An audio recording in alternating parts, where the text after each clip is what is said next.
Ассалаумағалейкум достар. Бүгін осы кітаптан әліппені қарайтын боламыз. Мұсылман әліппесі.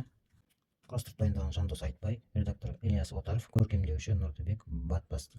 Осы кітаптың әліппесіне қарасақ, бұл жерде араб алфавиті 29 әріптен тұрады. Олардың 7-і жуан, қызыл түстілер, 22-сі жіңішке әріп деп жазылған.